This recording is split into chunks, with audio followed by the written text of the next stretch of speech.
Welcome to another episode of the Modern Facilities Management Podcast. Today, I'm pleased to have Brandon Gorman with Omnicell join the show. Brandon, how you doing? I'm doing great, Griffin. How are you?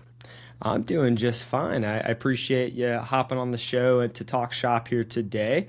We're really going to deep dive into technology and your experience evaluating and implementing different facilities management software platforms in the past. But before we get there, why don't you tell the audience a little bit more about who you are and what it is you do?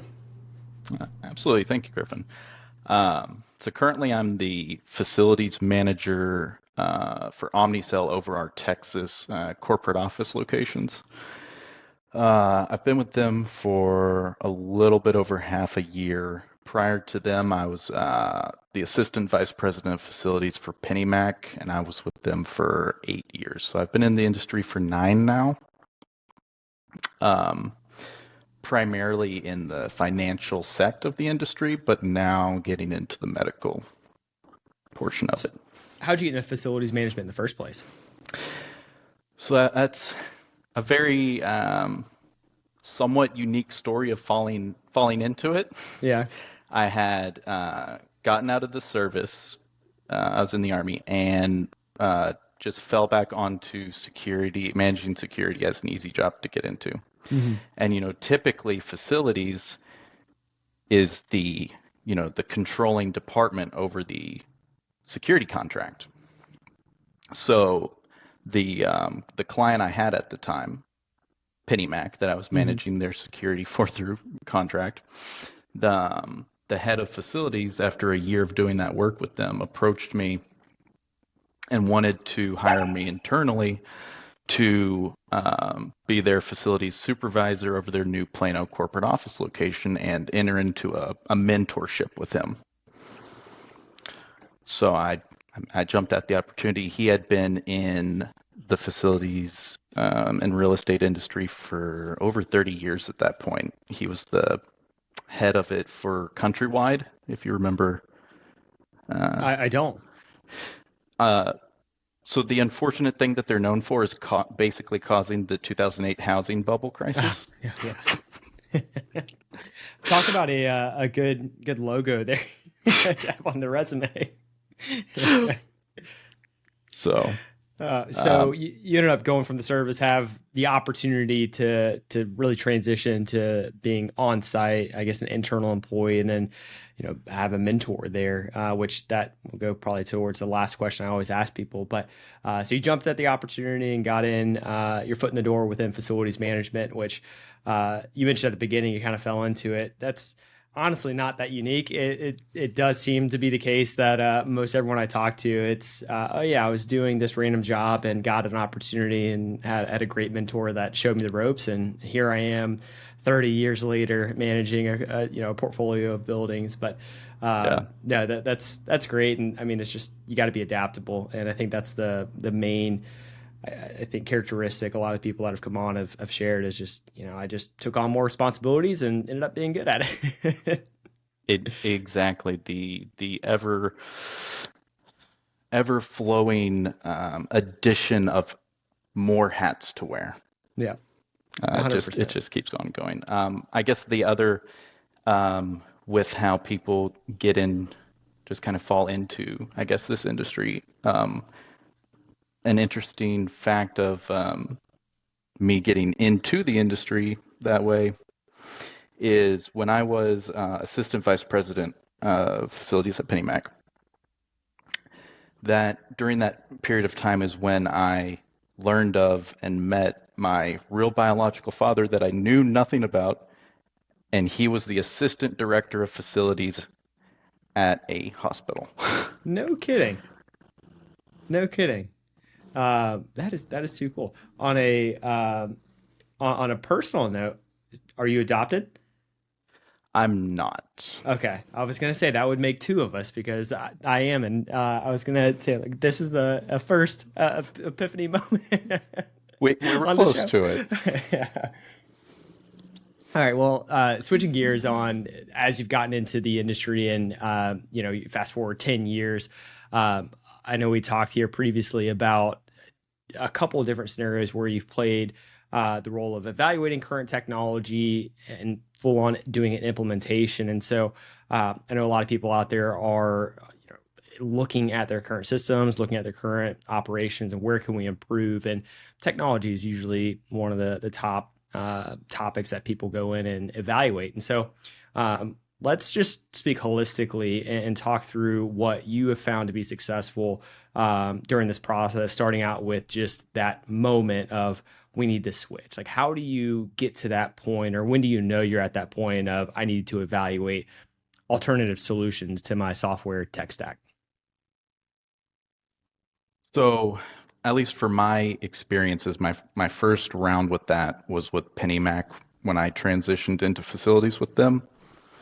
One of the aspects they liked was my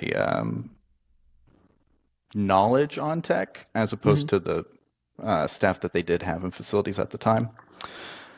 And at that time, their entire work order system was email.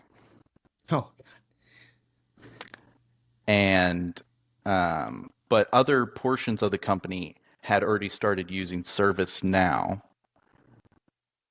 It just had not been pursued by facilities at that point. what was the reason? Was it just we've always done it via email and we never really thought twice about it? There were certain segments at the company that were very resistant to any kind of change Mm-hmm. or innovation. So I think that may have played a role in it, because it did take me multiple, like, to get that ball rolling. Um, I from my experience with tech, I knew how much of a better place we could be in with efficiency and not, missing out on a certain inspection or something that was supposed to, like PM that was supposed to have been scheduled and notified, and all these different aspects that were falling through the cracks with the email system. Mm-hmm. Um, but honestly, what it took to get that ball initially rolling at PennyMac was me creating like mock-up PowerPoints of what it would look like if we had that system in place, what it would look like for an employee to request a move, what it would look like for our like fake mock-up reports that we would pull from the system and be Mm-hmm. able to immediately give you insight into this data stream, Um, and that was the first thing that got them to just not say no immediately Right. and be somewhat open to putting money into it.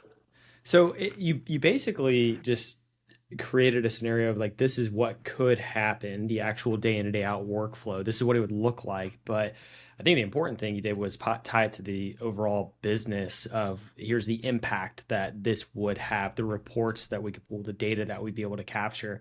And I'm sure that was what was like, okay, well, it's not just a cool little toy that will be able to quote unquote streamline operations. It's like, okay, this is an actual tangible impact we're going to have here. Exactly. So it was very much of a pioneering effort at that company of trying to force that startup. Was there anything you mentioned the folks that were reluctant to change? I see that all the time. Where I mean, we've talked about it on the show countless times. Where I mean, it's a facilities management. It's an aging industry where half of the workforce in facilities is reaching retirement age in the next 5 years, and so I can't say I wouldn't be in the same position if I were about to retire. It's like, why would I implement something? Why would I change what I'm going to do when I'm about to walk out the door? Right. But beyond seeing like making it real for them, was there any other points that you had to drive home to get them to embrace that type of change?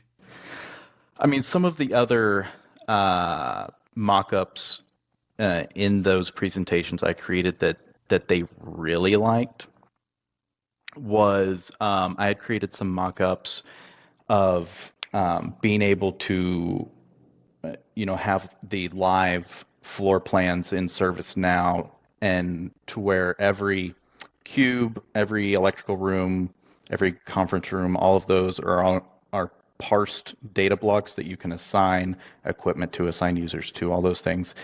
And what I did was I took our MEP plans at the time and looked at the HVAC route and all the units. And I mapped out in ServiceNow what all spaces were supplied by this unit, that unit, this unit, that unit, this unit, that unit, to show them that if user X submits a ticket that is too hot, based on where they sit in the system, the technician will automatically, from the get-go, know it's rooftop unit 13, Mm-hmm. and cutting out all the investigation time of that. Right. Along with breakers, electrical rooms, you can assign all the breakers to a panel, panel to a room, so they know immediately where to go, what panel, if something's down. So eliminating all the wasted time for these various scenarios was a big item. Sure. And so I guess as speaking holistically and taking your experience and how someone could apply that, you first identified, I mean, this was an easy problem to identify, but it was a manual process using emails, and there's opportunity to improve. So let's go and let's at least pitch the idea of a solution to the executive team. And you made it real. You created the tangible impact that that would have, which that grabbed their attention. Um, was there any other, I mean, did you tie it to, beyond the efficiency piece, did you tie it to a monetary return on investment to the leadership team, or was it strictly efficiency and time savings? Um, at that point, it was just the efficiency and time savings, because one, also hadn't been in the profession very long at that point, that I had Hmm. just transitioned and was seeing what everything could be, and trying to pitch these ideas. So I didn't have a breadth of information on financials at that point, but it got them open to discussions at the table where then finances came into play. And so if if the Brandon version that we're talking to today were in that position, or maybe if you had to do it all over again, how would you implement like your financial knowledge now on the pitch to the executive team, or as you're evaluating different systems or solutions, like how would the finance piece come into play, or how would you look at it? I mean, with the experience I have now and all the reference points I have now and everything else, being able to, it'd be a lot easier for me to build out actual cost savings per man hour versus whether it's an in-house technician or a contracted third-party vendor, um, along with as you noted on AI integrating into solutions. And one thing we're looking at for currently for future IWMS is integrating an AI with it, um, which, if that was the case, if there are positions at a company where you have basically a queue manager of assigning tickets to people and monitoring that can mostly be replaced by the AI. Unfortunate, but that would be a huge cost savings if your environment has that kind of position. Sure. And I've talked to people that that's a fear, right? Of just anytime you talk technology and replacing jobs, automation is scary, AI is scary at the surface level. But I think the reality of it, from my experience and having conversation with people, it's not necessarily replacing the current workforce. It's being able to replace them when they leave, like we just alluded to earlier, where I mean, half the people are going to be gone and you don't have the influx of talent to replace them. And so having that sort of technology to currently supplement the gaps that are there, but also potentially fill in, at least make the loss of a colleague to retirement, to another company, whatever it might be, a little bit easier to handle. And so I think that's one of the topics that of conversation that I have with people. It's like it's not gonna just like, all right, we bought this and you're out. It's like, okay, this is gonna help you tremendously. And I don't think I've talked to one person in facilities that they're just kicking back and don't know what to do with their time. I think this is a profession where you're working 50, 60 hours a week pretty consistently, and it's your hair's on fire at all times. So, Yeah, um, absolutely. And that is how, at least my team at Omnicell is viewing AI. Um, is we're definitely pro AI and using it as a tool already to benefit us, and writing policies and procedures over AI now as well for proper use of it. But I think I think the big reason no one in my team has any issue with AI is just how lean my group at Omnicell is. It's a everyone's happy to take any kind of assistance we can hey, get. yeah, And we I was gonna to go into what you just mentioned on the policies and procedures. I mean, that's a perfect use case of it. Where, I mean, that's such a time suck, but it's a requirement, and that isn't going to replace what you're doing. It's going to get you from 0 to maybe 80% of the way there, and you still have to put eyeballs on it, but it's getting at least a foundation of the work done. And so it's great to hear that your team has embraced it out of necessity, at least. But they're certainly embracing it. yes, and I mean even like other time sucks that it can easily help with is when bidding out some kind of service and you're getting multiple bids in, three, four, five, whatever your standard is where you are, being able to take those three or however many bids and just have it break out a comparison for you Mm-hmm.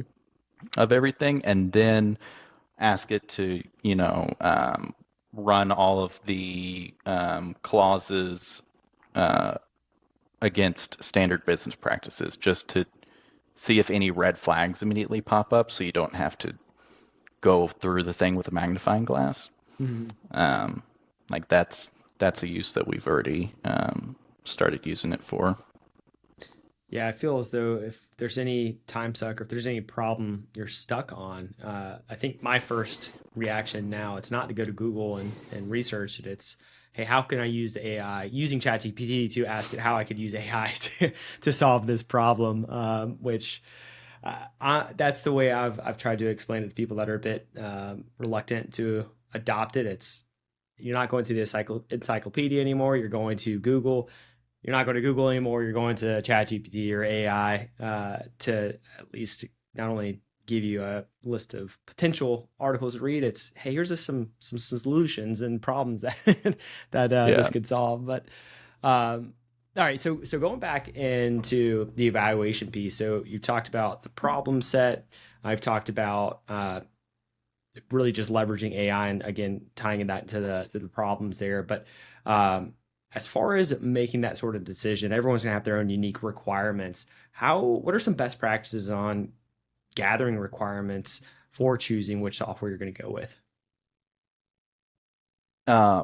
I mean, as far as like right now at Omnicell, when they were bringing me in, one of the pieces that they were excited to bring me in for was to help them implement a better IWMS. Um, they've been using ServiceNow, but they've been piggybacking off of IT, so it's like the most rudimentary, slightly better than email service now. Right. Um, and as far as the requirements of everything we're needing to support, that really started off between me, my boss, who's the global employee environments manager worldwide, and the basically the a few of the local leadership, like the chief of operations, chief of manufacturing, um, going over, like some of the things I needed to clarify or figure out before I did anything was because we have manufacturing plants which have lots of equipment. I don't have any of those manufacturing plants in Texas. My counterparts do, though. Is what are those serviced by? Do they have their own kind of PM maintenance system? Um, would they want to transfer how everything is handled in their system to our system? Would they rather keep everything on their side of the fence, remaining in their house? Those kinds of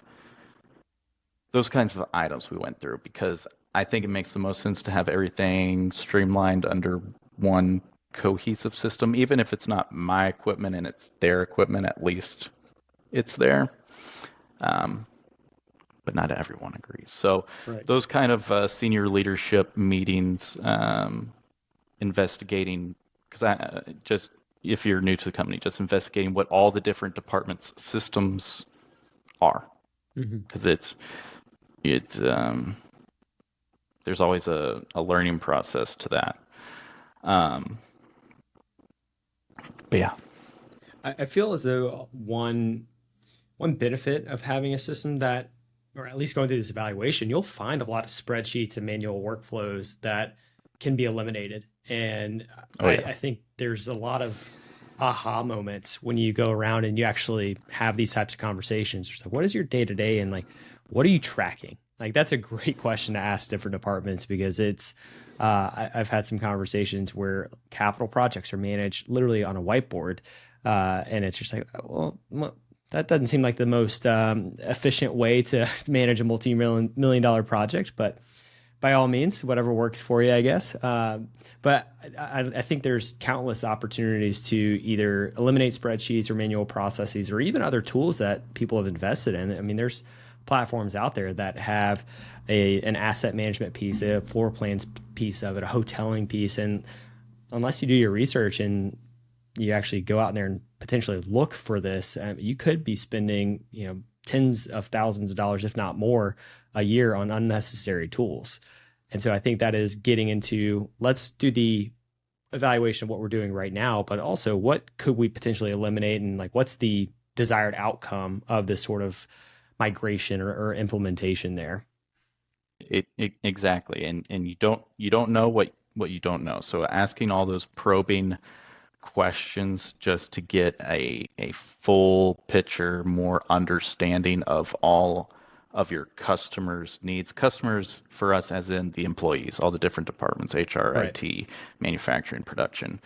Understanding their entire picture helps fill in all those gaps that we can either mend or respect.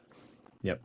And going back into the one of the themes here being AI, I mean, I think technology is changing faster than it ever has in history, and it's doing so at an exponential rate. And so, if you looked 2 years ago at different systems and didn't think there was the right solution, then I could guarantee that it's going to be a different landscape evaluating software now, and it will be different in 6 months from now. It's just kind of the way that this technology is evolving and doing so rapidly. But um, now, as far as this sort of implementation and choosing the system, uh, one of my biggest recommendations has always been looking at this as like part of the strategy, a tool to accomplish the organization strategy, not just swipe my card and I'm good to go.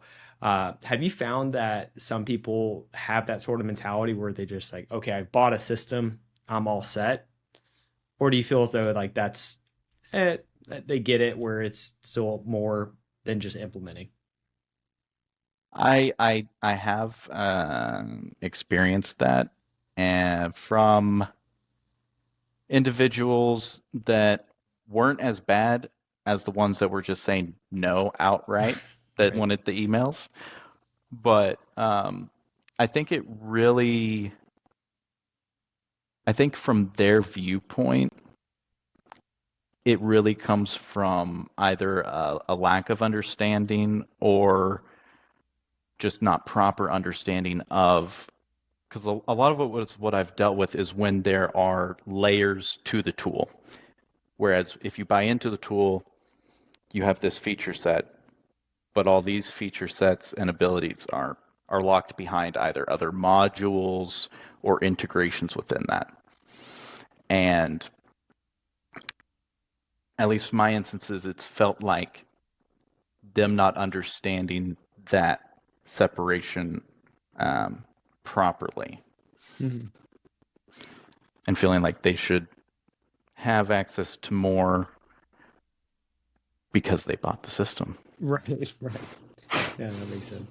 Um, well, this has been a great conversation, and I know, like I said, a lot of people, especially being the beginning of 2025, people are looking at their systems, looking to improve the way they operate in technology. Like I said earlier, is one of the first things that come up as far as reevaluation. So, really good content and best practices here. But Brandon, before I let you go, I've got one last question for you, and it's one I ask everybody, and that is, who or what has had the biggest impact on you and your career? That would be John O'Brien, the head of corporate administration that approached me to bring me in and I mentor me. assumed that was the case. I alluded to that earlier. I was like, I think I already got the answer to the question, but But yeah, that would be the man. that's great. Yeah, I mention it almost every show. It's. I don't think anyone listening would be where they're at right now without someone taking a chance on them and taking them under the wing and showing them the ropes, especially in this industry. But Brandon, once again, this has been an incredible conversation.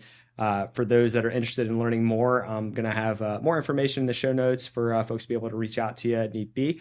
And for those listening, make sure to like and subscribe and tune in every week for new content.